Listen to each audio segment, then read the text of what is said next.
భోగి అనగానే మనందరికీ గుర్తొచ్చేదేంటి? తెల్లవారుజామున భోగి మంటలు, పిల్లలకి భోగి పళ్ళతో స్నానాలు, సాయంత్రం బొమ్మల కొలువు, కొత్త బట్టలు, పిండి వంటలు ఇవే కదా. కానీ అసలు భోగి అంటే ఏంటో తెలుసా? ఇప్పుడు తెలుసుకుందాం. భోగి అనేది భోగ్ అనేటువంటి ఒక సంస్కృత పదం నుంచి వచ్చింది.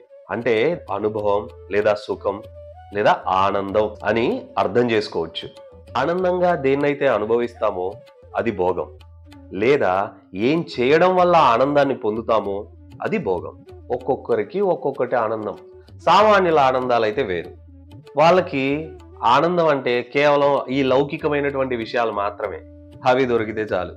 మరీ విసిగి చెందారనుకో, ఒకదాని తర్వాత ఒకదాని కోసం పరిగెడతా ఉంటారు. కొందరికి బట్టలు, కొందరికి డబ్బు, కొందరికి పేరు, కొందరికి తిండి, ఇలా ఒకటి తీరిపోయిన తర్వాత ఇంకొకటి, లేదా ఒకటి తీరలేదనుకో ఇంకోటి కావాలి. కానీ నిజమైన భోగం అంటే ఏంటి? ఏది పొందితే మరొకటి పొందాల్సినటువంటి అవసరం లేదో, ఏది లభిస్తే మరొకటి కావాలని అనిపించదో దాన్నే అసలైన భోగం అంటారు. అది కేవలం యోగంలో మాత్రమే దొరుకుతుంది. అందుకే యోగుల్ని అసలైన భోగులు అంటారు. వాళ్ళకి మాత్రమే తెలుసు అసలైన భోగం అంటే ఏంటో. వారికి మాత్రమే ఆ అనుభవం అనేది ఉంటది. అలాంటి దివ్యమైనటువంటి అనుభవాన్ని పొందడానికి దివ్యమైనటువంటి రోజు ఏదైతే ఉందో అదే భోగి. సంక్రాంతికి సరిగ్గా ఒక నెల రోజుల ముందు సూర్యుడు ధనురాశిలో ఉంటాడు. సరిగ్గా సంక్రాంతి రోజున మకర రాశిలోకి ప్రవేశిస్తాడు. ఈ నెల రోజుల కాలం ఏదైతే ఉందో అది చాలా శక్తివంతమైనది. ఈ నెల రోజుల కాలాన్ని ఎవరైతే ఒక దీక్షలాగా, వ్రతంలాగా, యోగంలాగా మార్చుకోగలిగిన వారికి భోగం సిద్ధించే రోజు ఈ భోగి. ఒక రకంగా చెప్పాలంటే ఇది ట్రాన్స్ఫర్మేషన్ డే. అందుకే గోదాదేవి యొక్క వ్రతం ఫలించి ఆండాలుగా రూపాంతరం చెందినటువంటి రోజు భోగి. సాక్షాత్తు శ్రీ మహావిష్ణువు సైతం వామనవతారం దాల్చి బలిచక్రవర్తి తల మీద కాలు పెట్టి తొక్కి లోక కళ్యాణం గావించిన రోజు కూడా ఈరోజే. ఆ పరమేశ్వరుడి సైతం భూమి మీదకు నందీశ్వరుడిని రైతన్నల కోసం పంపించాడు. అందుకే భోగి రోజున రైతన్నలు తమ సాగు భూమికి కొంతమేర సాగునీరు సారించి తడి చేస్తారు. అది భోగి యొక్క విశిష్టత. శ్రీకృష్ణుడు గోవర్ధనగిరిని చిటికిన వేలు మీద ఎత్తాడు చూసారా, అది కూడా ఈ రోజే. అంటే ఎవరు ఏ వ్రతాన్ని, సంకల్పాన్ని, దీక్షను పూనుతారో వారి వారి ఫలితాన్ని అనుభవించే రోజు కూడా భోగియే.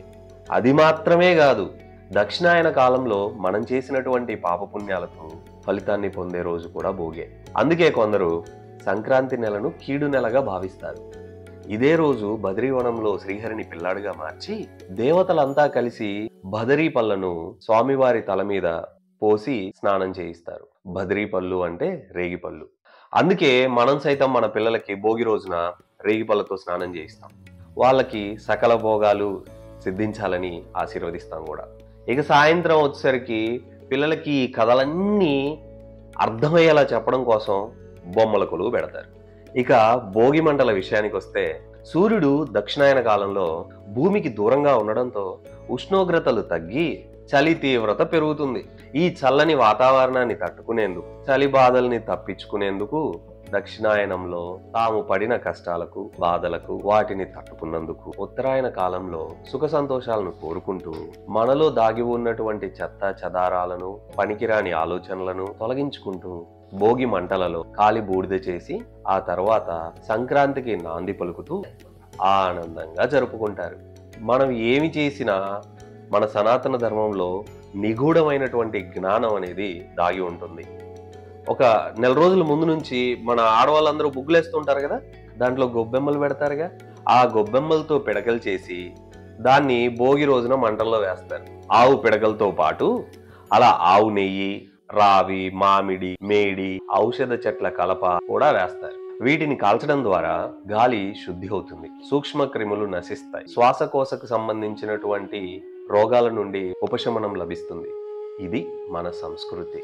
ఇలా భోగిని జరుపుకుంటూ సంక్రాంతి అంటే సరికొత్త క్రాంతికి నాంది పలుకుతాం.